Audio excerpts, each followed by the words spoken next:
भगवान जब इस शरीर को देते हैं तो इस शरीर से लोग जब कुकर्म करना प्रारंभ कर देते हैं तो उन कुकर्मों के अनुसार उनका फल उस नरक लोक में दिया जाता है। कितने नरक है प्रभु? बोले कि नरक तो 24 में तुम्हें गिना दे रहा हूं। यद्यपि नरक बहुत है लेकिन 24 नरक है मुख्यतया। कौन कौन?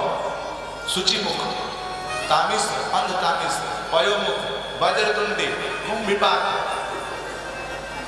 नाना प्रकार के उन्होंने जब गिनाना प्रारंभ किया। परीक्षित ने पूछा कि महाराज कुंभिपाक में होता क्या है?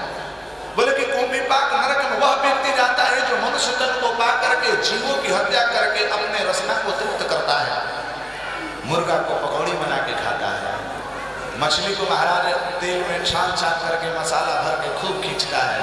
भगवान कहते हैं कि जिस प्रकार से जीव को तू पका करके खाया है आज चल तुझे पकाया जाएगा। उसी कुंभिपाक नरक में उस जीव को यातना शरीर प्राप्त होता है और उस यातना शरीर को बड़ा कड़ाह में खौलता तेल में डाल दिया जाता है, तड़पता रहता है। कौन कौन छलना चाहता है कुंभिपाक नरक में? कौन कौन व्यक्ति जाना चाहता है? कोई नहीं जाना चाहता, लेकिन मुर्गा खाना सब हो जाता है।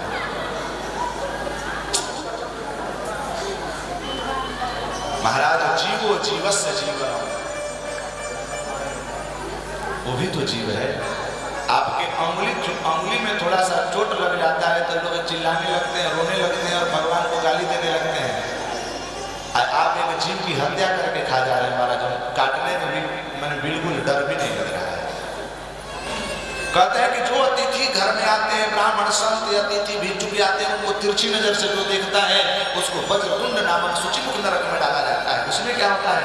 बोले कि एकदम सुई के जैसे कीड़े होते हैं, उनकी आंखों में प्रवेश कर जाते हैं, आंख को छल्ली छल्ली कर देते हैं। जो लोग झूठ बोलते हैं, जो नाना प्रकार के कुत्सित कर्मों के द्वारा धन को उपार्जन करके अपने पेट को पालते हैं, पोसते हैं, अपने कुटुंब परिवार को झूठ बोल करके पालन पोषण करते हैं, उनको महाराज वज्रतुंड नामक नरक में जाना पड़ता है, जहाँ पर शीला एकदम तपती रहती है। महाराज पैरों पर जब रखते हैं तो पैर तड़पने लगता है।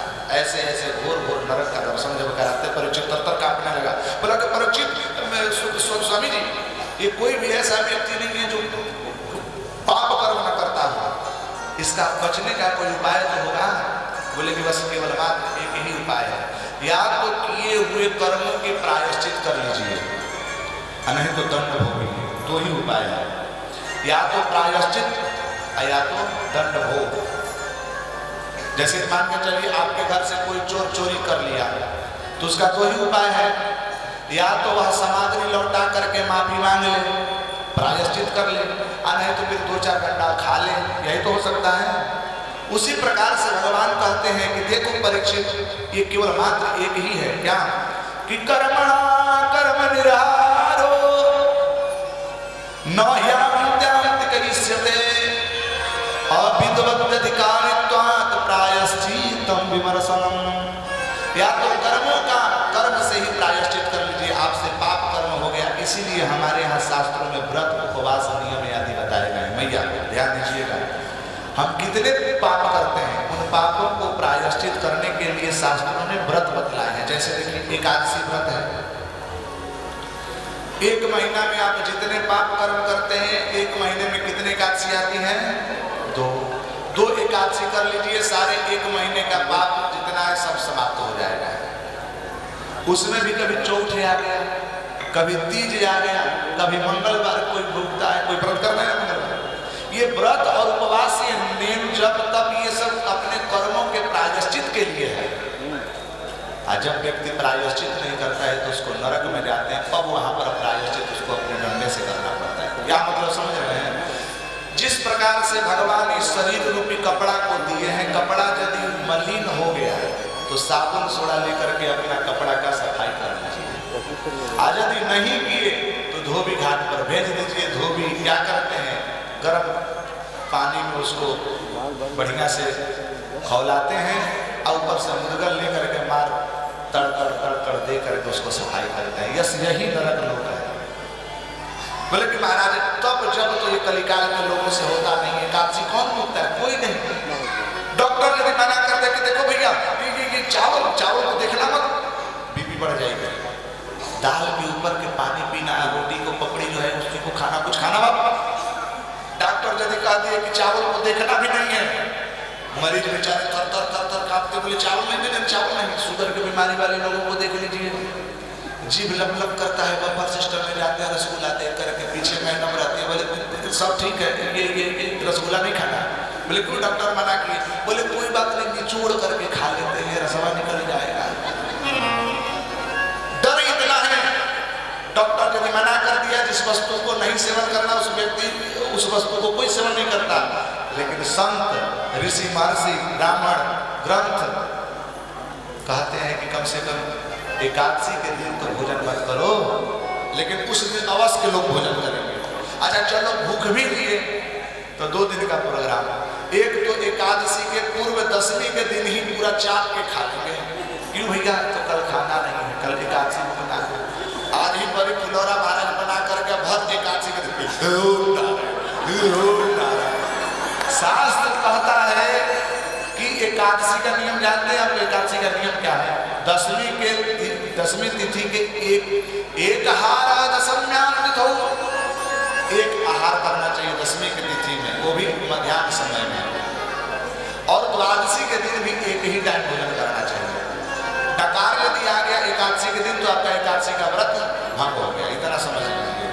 अरे भैया आप लोग जानते हो कि जितिया का कोई माता जी लोग करती हैं तो शायद दांत सब खोद लेती हैं कि कहीं कुछ अन्न का इसमें कण न रह जाए, होता है कि नहीं? लेकिन हम एकादशी रुकते हैं तो दशमी के खूब ठूस ठूस के खाते हैं। द्वादशी के लिए तैयारी, अरे चवलवा फुलाई हो, धोई को फुलाओ, क्यों फुलौरा बनाना है महाराज खूब। अरे चलिए एकादशी के दिन तो चलो, एक ने बोला कि फलाहार करना चाहिए, बोले कि ठीक है फलाहार बनाओ।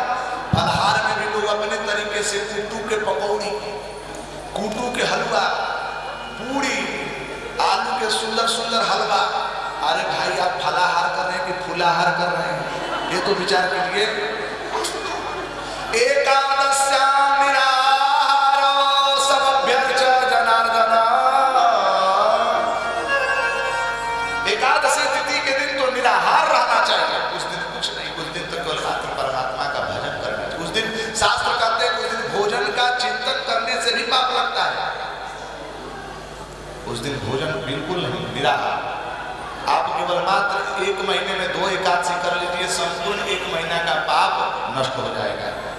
लेकिन कहते हैं परीक्षित कि सुखदेव स्वामी जी महाराज नहीं, ये लोग पापी इतने हो गए हैं कि एकादशी भी नहीं करेंगे, ये कुछ करने वाले नहीं है, इनके लिए सरल उपाय बताइए। उन्होंने कहा कि एक ही सरल उपाय है, या तो राम राम करो।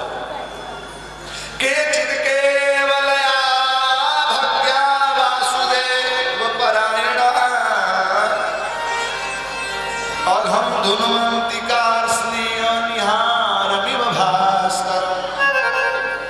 भगवान की केवल भक्ति, भगवान का केवल नाम ही संकीर्तन यदि कोई व्यक्ति करे परीक्षित, तो उसका समस्त पाप समाप्त हो जाता है। और अंतिम में यदि नाम ले ले तो महाराज उसकी तो गति ही सदगति में बदल जाती है, भगवान के धाम में चला जाता है। बोले कि ऐसे नहीं समझ में आएगा, इस